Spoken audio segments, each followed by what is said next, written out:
बिस्मिल्लाहिर्रहमानिर्रहीम, अस्सलाम वालेकुम। आज के सेशन में हम एक्सरसाइज नंबर 1.1 के लास्ट क्वेश्चन 10 और 11 को सॉल्व करने की कोशिश करेंगे। क्वेश्चन नंबर 10 में लिखते हैं कुछ कॉम्प्लेक्स नंबर है, इसको ग्राफिकली रिप्रेजेंट करो। याद रखें जिस प्लेन के ऊपर हम रिप्रेजेंट करेंगे इस प्लेन को हम लोग कॉम्प्लेक्स प्लेन कहते हैं, और जब इसको ड्रॉ कर लेंगे ग्राफिकली रिप्रेजेंट कर देंगे उस फिगर को हम कहते हैं Argand diagram. Argand diagram complex number से रिलेट करती है। कॉम्प्लेक्स नंबर को जब प्लॉट कर दिया जाता है ग्राफिकली तो फिगर जो बनती है उसको हम लोग कहते हैं आर्गन डायग्राम।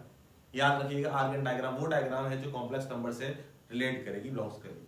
कुछ कॉम्प्लेक्स नंबर है उसको हम प्लॉट करेंगे, उससे पहले प्लॉट करने से पहले ये समझ ले जो एक्स एक्सिस होता है इसको हम लोग कहेंगे रियल एक्सिस, और ये जो वाई एक्सिस होता है इसको हम लोग कहते हैं इमेजिनरी एक्सिस। किस में, किस प्लेन में?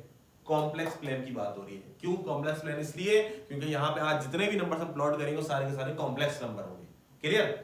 शुरू करते हैं। 2, -3 प्लॉट करने का तरीका वही पुराना। 2 यहां मिलेगा, -3 कहां मिलेगा? यहां मिलेगा।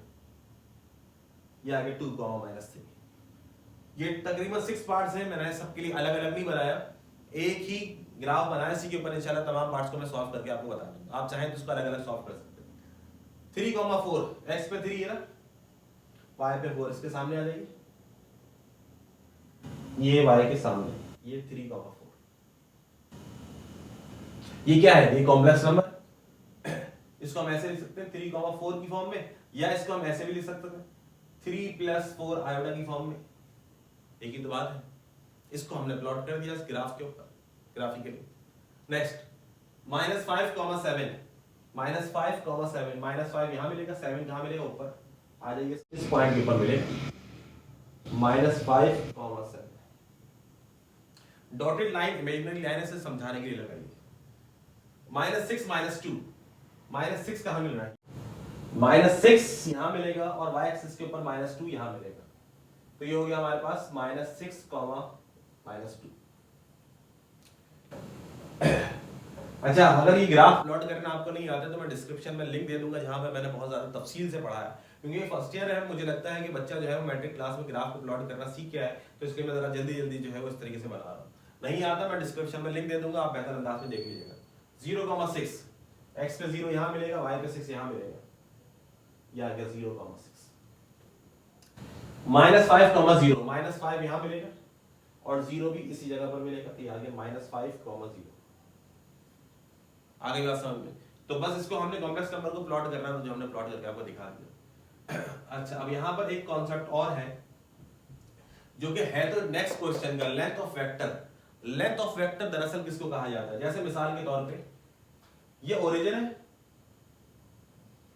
यहां से एक वेक्टर ड्रॉ कीजिए, ये ड्रॉ कर दिया हमने vector. Let's suppose this is O, this is P। इस पॉइंट का नाम क्या है? P है।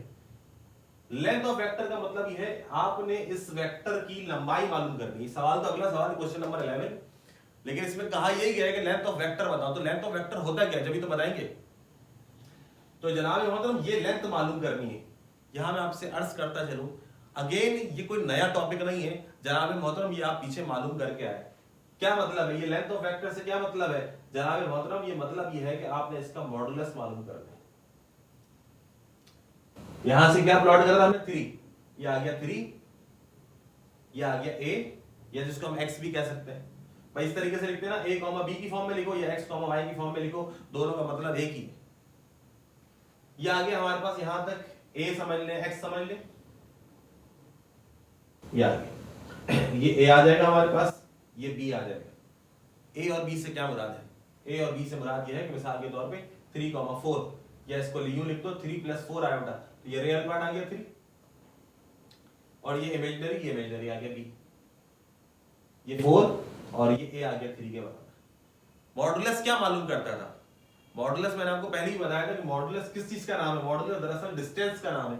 कौन से डिस्टेंस का नाम है? उस डिस्टेंस का नाम है जो ओरिजिन से लेके उस पॉइंट तक है। यहां पर इन्होंने कहा length of vector. Length of vector मतलब इस वेक्टर की लंबाई मालूम करो। तो वेक्टर की लंबाई मालूम करो या मॉडुलस मालूम करो, दोनों का मतलब एक ही है। और मॉडुलस मालूम करना हमारे लिए कोई नई चीज नहीं है, मॉडुलस हम पहले ही मालूम करके आए प्रीवियस क्वेश्चन में, तो और ज्यादा आसानी से हो जाएगा।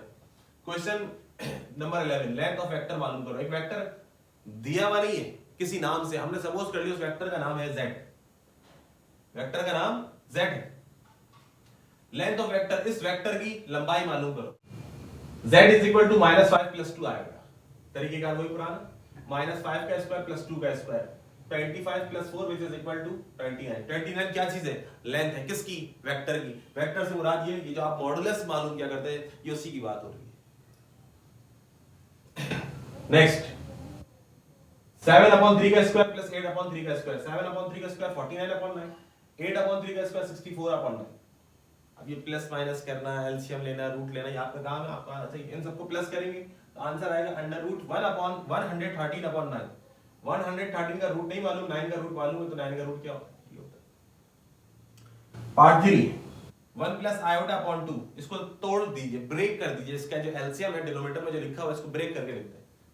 1/√2 अलग, आयोटा, अब इसको ऐसे लिखें i/√2। ये तरीका सही नहीं समझा जाता, क्यों? क्योंकि कोफिशिएंट अलग लिखे जाते हैं और आमतौर में जो वेरिएबल जिसको कहा जाता है वो अलग लिखे जाते हैं। बेशक ये i का कोफिशिएंट है, i को 1 से मल्टीप्लाई करें i/√2 आएगा, लेकिन लिखने का सही तरीका ये कोफिशिएंट अलग लिखें। तो यहां पे मैंने यही करा है, 1/2 आयोटा, फॉर्मूला वही पुराना, 1/√2 का स्क्वायर प्लस 1/√2 का स्क्वायर। 1 का स्क्वायर 1, स्क्वायर से रूट कैंसिल 2, 1 का स्क्वायर 1, स्क्वायर से रूट कैंसिल 2, 1 + 1 2/2, 2/2 का मतलब 1, और 1 का जब रूट लेंगे तो आंसर क्या आएगा? 1 का जब रूट लेंगे तो आंसर क्या आएगा? फिर मैं अर्ज करता चलूं, अगर ये कैलकुलेशन आपको नहीं आती, बराए मेहरबानी कैलकुलेटर खरीद लीजिए, उसका इस्तेमाल कीजिए। क्योंकि फर्स्ट ईयर में बच्चे को चीजें पढ़ाते हुए भी अच्छा भी नहीं लग रहा होता कि बच्चा प्लस पूछे, मल्टीप्लाई, माइनस, ये सब पूछता है।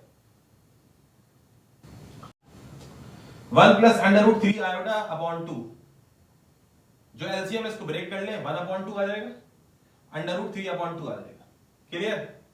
क्या निकालनी है? लेंथ ऑफ वेक्टर, यानी कि मॉडुलस निकालने का क्या फार्मूला था?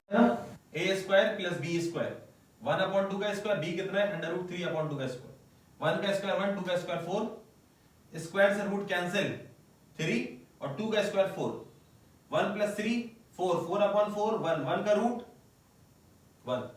बहुत ही ज्यादा आसान काम है। यहाँ पे आपको ये LCM, plus minus, multiply, divide सिखाना हरगिज मतलब और मकसद नहीं है। आपको यहां सिर्फ ये कॉन्सेप्ट देना है कि what is length of vector.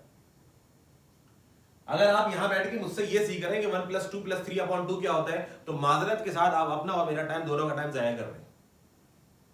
मैं आपको हरगिज यहाँ पे ये नहीं सिखा रहा कि 1/2 3/2 क्या होता है। मैं सिर्फ ये बताना चाह रहा हूं आपसे कि जनाब मोहतरम, ये लेंथ ऑफ वेक्टर बोलते किसको है।